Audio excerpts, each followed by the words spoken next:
بسم اللہ الرحمن الرحیم۔ السلام علیکم۔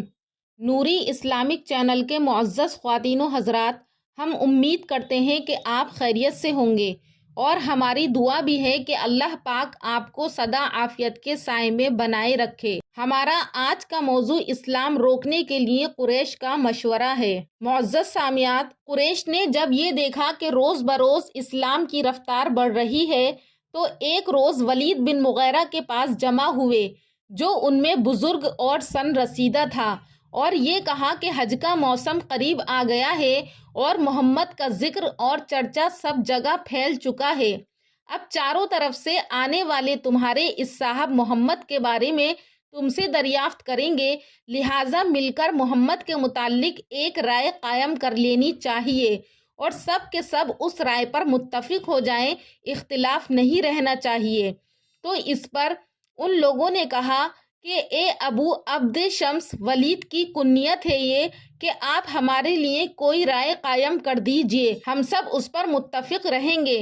ولید نے کہا کہ تم لوگ کہو، میں سنوں گا، اس کے بعد کوئی رائے قائم کروں گا۔ تو لوگوں نے کہا کہ معاذ اللہ، محمد کاہن ہیں۔ ولید نے کہا کہ تم غلط کہتے ہو، خدا کی قسم، محمد کا کلام کاہنوں جیسا نہیں ہے، میں کاہنوں کو خوب جانتا ہوں۔ اور اسی طرح سے لوگوں نے کہا کہ محمد مجنون ہیں۔ تو ولید نے کہا کہ محمد مجنون بھی نہیں ہے، جنون اور دیوانگی کی حقیقت سے بھی میں اچھی طرح واقف ہوں، آپ میں کوئی علامت جنون کی نہیں پائی جاتی۔ لوگوں نے کہا کہ محمد شاعر ہیں۔ تو ولید نے کہا کہ میں خود شاعر ہوں اور شعر کی تمام قسموں کو جانتا ہوں۔ محمد کا کلام جو ہے ایک ایسا کلام ہے کہ وہ جادوگر نہیں ہے۔ تو لوگوں نے کہا کہ محمد ساحر ہیں۔ ولید نے کہا کہ آپ ساحر بھی نہیں ہیں، نہ ساحروں کی طرح ان کے پاس پھونکنا اور دم کرنا ہے اور نہ ساحروں جیسا گرہ لگانا ہے۔ تو لوگوں نے کہا کہ اے ابو عبد شمس، آخر پھر کیا ہے؟ تو ولید نے کہا کہ واللہ، محمد صلی اللہ علیہ وسلم کے کلام میں ایک عجیب حلاوت اور شیرینی ہے۔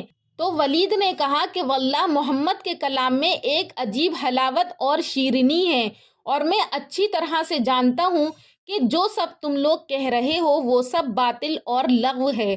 میرے خیال میں سب سے زیادہ مناسب یہ ہے کہ یہ کہو کہ یہ شخص ساحر ہے اور اس کا کلام بھی سحر ہے، جو میاں بیوی اور باپ بیٹے، بھائی بھائی اور قبیلے اور کنبے میں تفریق ڈالتا ہے، جو خاصا سحر کا ہے۔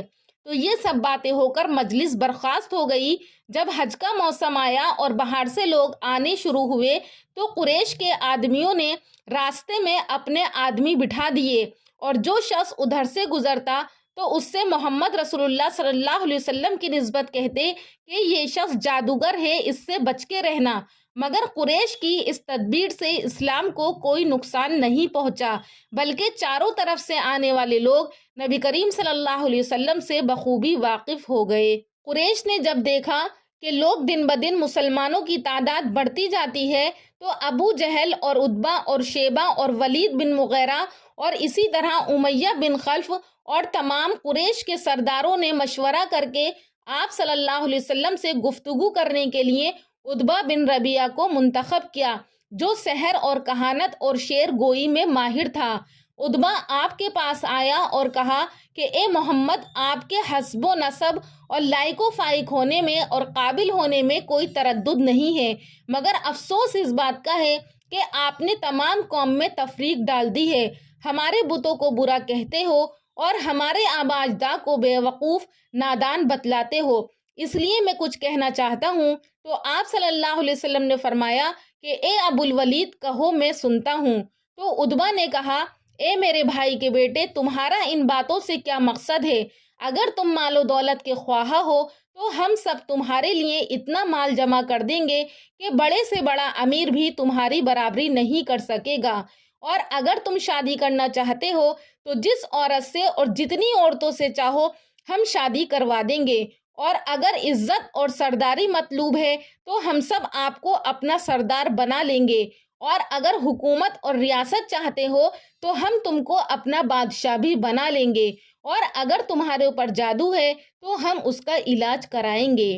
معزز سامعات، آپ صلی اللہ علیہ وسلم نے عتبہ کی یہ باتیں سن کر فرمایا کہ اے ابو الولید، کیا تم کو جو کہنا تھا وہ تم کہہ چکے؟ تو عتبہ نے کہا کہ ہاں، آپ نے فرمایا کہ اچھا، اب جو میں کہتا ہوں وہ سنو۔ مجھ کو نہ تمہارا مال و دولت درکار ہے اور نہ تمہاری حکومت اور سرداری مطلوب ہے۔ میں تو اللہ کا رسول ہوں۔ اللہ نے مجھ کو تمہاری طرف پیغمبر بنا کر بھیجا ہے اور مجھ پر ایک کتاب اتاری ہے، اور مجھ کو یہ حکم دیا کہ میں تم کو اللہ کے ثواب کی بشارت سناؤں اور اس کے عذاب سے ڈراؤں۔ میں نے تم تک اللہ کا یہ پیغام پہنچا دیا اور بطور نصیحت اور خیرخواہی اس سے تمہیں آگاہ کر دیا۔ اگر تم اس کو قبول کرو تو تمہارے لیے سعادت دارین ہے، اور اگر نہیں مانو گے تو میں صبر کروں گا یہاں تک کہ اللہ تعالیٰ میرے اور تمہارے درمیان میں فیصلہ فرمائے گا۔ اور پھر آپ صلی اللہ علیہ وسلم قرآن کریم کی آیات تلاوت کرنے لگے۔ آپ صلی اللہ علیہ وسلم تلاوت فرماتے رہے اور عتبہ پیچھے زمین کی جانب ہاتھ ٹیکے ہوئے تلاوت کو سن رہا تھا۔ لیکن آپ صلی اللہ علیہ وسلم جب اس آخری آیت پر پہنچے تو عتبہ نے اپنا ہاتھ آپ صلی اللہ علیہ وسلم کے منہ پر رکھ دیا۔ آپ کو قسم دے کر کہا کہ اللہ آپ پر رحم فرمائے۔ عتبہ کو ڈر ہوا کہ کہیں قوم عاد اور قوم سمود کی طرح اس وقت مجھ پر بھی کوئی عذاب نازل نہ ہو جائے۔ اس کے بعد آپ صلی اللہ علیہ وسلم نے پھر سجدے تک آیت تلاوت فرمائی اور سجدہ تلاوت فرمایا۔ جب تلاوت ختم فرما چکے تو عتبہ سے مخاطب ہو کر فرمایا، اے ابو الولید، جو کچھ سننا تھا وہ تم سن چکے، اب تم کو اختیار ہے۔ عتبہ آپ صلی اللہ علیہ وسلم سے رخصت ہو کر اپنے رفیقوں کے پاس آیا، لیکن عتبہ وہ عتبہ نہیں تھا۔ چنانچہ ابو جہل بول اٹھا کہ عتبہ وہ عتبہ نظر نہیں آتا ہے، عتبہ تو بے دین ہو گیا ہے۔ عتبہ نے کہا کہ میں نے ان کا کلام سنا ہے، خدا کی قسم میں نے کبھی ایسا نہیں سنا، نہ ہی تو وہ شاعر ہے اور نہ ہی وہ سحر ہے اور نہ ہی وہ کہانت ہے، وہ تو کوئی اور ہی چیز ہے۔ اے قوم، اگر تم میرا کہنا مانو تو محمد صلی اللہ علیہ وسلم کو ان کے حال پر چھوڑ دو۔ خدا کی قسم، جو کلام میں نے ان سے سنا ہے اور میں ان سے سن کر آیا ہوں، ان قریب اس کی ایک شان ہوگی۔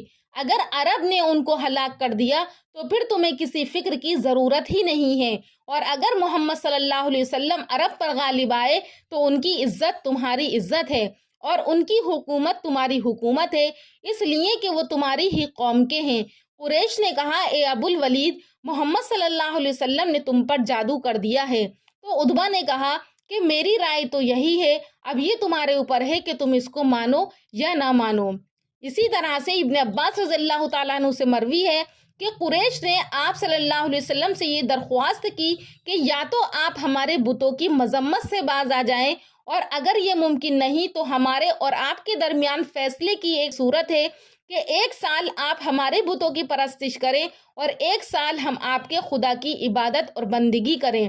تو اس پر سورہ قل یا ایھا الکافرون نازل ہوئی کہ آپ کہہ دیجئے، اے منکرو، نہ میں تمہارے معبودوں کی پرستش کرتا ہوں اور نہ تم میرے معبودوں کی پرستش کرتے ہو، اور نہ میں تمہارے معبودوں کی پرستش کروں گا اور نہ تم میرے معبود کی پرستش کرو گے۔ تمہارے لیے تمہارا دین ہے اور میرے لیے میرا دین ہے۔ ناظرین اکرام، آخر میں اللہ تبارک و تعالیٰ سے دعا ہے کہ اللہ پاک ہم سب کو کہنے سننے سے زیادہ عمل کرنے کی توفیق عطا فرمائے۔ انشاءاللہ پھر ملوں گی اگلی ویڈیو میں ایک نئے ٹاپک کے ساتھ، تب تک کے لیے اللہ حافظ۔